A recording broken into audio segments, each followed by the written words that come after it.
Hello everyone, কেমন আছেন সবাই?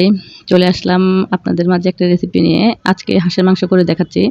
তো আমার ভিডিওটা যদি আপনাদের ভালো লাগে তাহলে লাইক কমেন্ট করে পাশে থাকবেন। আর যদি চ্যানেলটা ভালো লাগে প্লিজ সাবস্ক্রাইব করে দিয়ে পাশে থাকতে পারেন। সবার কাছে একটা অনুরোধ থাকবে যে আপনারা আসলে অনেকে ভিডিও দেখেন কিন্তু লাইক করেন না। আর ভিডিওটা আসলে অন্তত ১-২ মিনিট একটু ওয়াচ করবেন। তো যাই হোক, আমি হাঁসের মাংসটাকে ছোট করে কেটে তারপরে ধুয়ে পরিষ্কার করে নিয়েছি। তো আপনারা চেষ্টা করবেন হাঁসের মাংসটা বড় না কেটে ছোট করে কাটার জন্য। তাহলে মাংসটা খেতে ভালো লাগে। আর আমার যেই মসলাগুলো লাগবে সবগুলো আমি রেডি করে নিয়েছি।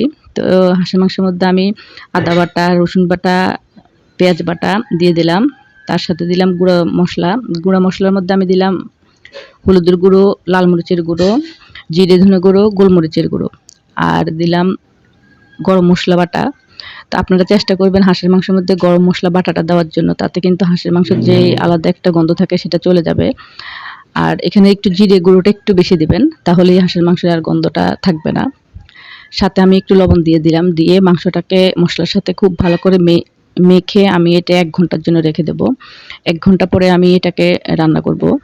তো আপনারা অবশ্যই চেষ্টা করবেন এটার মধ্যে গরম মসলাটা বেটে দেওয়ার জন্য। তাহলেই কিন্তু হাঁসের মাংসের আর কোনো গন্ধ থাকবে না এবং খেতে ভালো লাগবে। তো আমি এভাবে মেখে রেখে দেবো। ১ ঘন্টা পরে আসবো রান্না করতে। তো ১ ঘন্টা পরে আমি কড়াইয়ে তেল দিয়ে তার মধ্যে গোটা গরম মসলা দিয়ে দেব আর দিব পেঁয়াজ কুচি। তো অনেকে হয়তো বলতে পারে যে গরম মসলা বাটাও দিয়েছি এখন আস্তও দিচ্ছি। তার এটা আসলে কারণ হলো যে হাঁসের মাংসের যে গন্ধটা সেটা দূর করার একটা উপায় হলো এই গরম মসলার ফ্লেভারে কিন্তু হাঁসের মাংসের যে আলাদা একটা গন্ধ থাকে সেটা থাকে না। তো যার জন্যই আমি ২ ভাবে এই গরম মসলাটা ব্যবহার করলাম। তো আমার পেঁয়াজটা যখন একটু লাল হয়ে আসবে তার মধ্যে আমি সেই মেখে রাখা হাঁসের মাংসগুলো দিয়ে দেব। আমি হাঁসের মাংসটা পানি ছাড়া রান্না করার চেষ্টা করব। যদি পানি না লাগে তাহলে তো আসলে ভালো। অনেক সময় কিন্তু হাঁসের মাংসের মধ্যে অনেক বেশি পরিমাণ পানি দিতে হয়। আর হাঁসের মাংসটা যখন পানি ছাড়া রান্না করা হবে তখন কিন্তু এটার টেস্ট অন্যরকম হয়। অনেকে ভাবে যে হাঁসের মাংস সেদ্ধ করতে অনেকটা সময় লাগে যার জন্য পানি ব্যবহার করতে হবে। কিন্তু আপনারা যদি আমার পদ্ধতিতে রান্না করেন তাহলে কিন্তু আপনাদের পানি লাগবে না এবং হাঁসের মাংসটা খুব সুন্দর করে সেদ্ধ হবে, খেতেও ভালো লাগবে।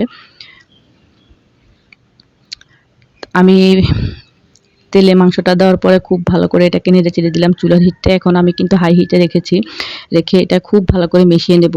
তেলের সাথে মসলা, মাংস সব যাতে ভালো করে মিশে যায়। এজন্য চুলার হিটটা আমি হাই করে দিয়ে খুব ভালো করে নেড়েচেড়ে দিচ্ছি।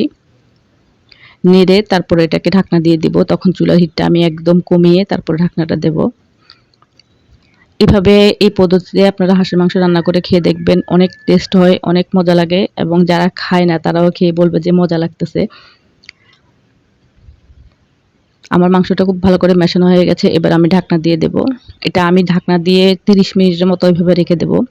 ৩০ মিনিট পরে ঢাকনা খুলে আমি দেখব যে তার কি অবস্থা।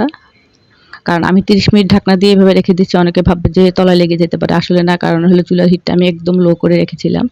তো এই কারণেই দেখুন মাংস থেকে যথেষ্ট পরিমাণ পানি বের হয়েছে। এই পানিতেই কিন্তু আমার মাংসটা সিদ্ধ হয়ে যাবে। আমার আর কিন্তু এক্সট্রা পানি দিতে হবে না। তো এভাবে আমি কিন্তু যখন মাংসটা দেখব যে সিদ্ধ হয়ে আসছে তখন আমি এটাকে আবার ঢাকনা খুলে দেখে নেব যে এটা কি পরিমাণ হইছে। তো মাংসের কালার যখন চেঞ্জ হয়ে যাবে হাঁসের মাংস তখন বুঝবেন যে আপনার মাংসটা মোটামুটি রান্না হয়ে গেছে। তো এবার আমি চুলার হিটটা একদম হাই করে দেব। দিয়ে তারপরে আমি মাংসটা রান্না করে নেব।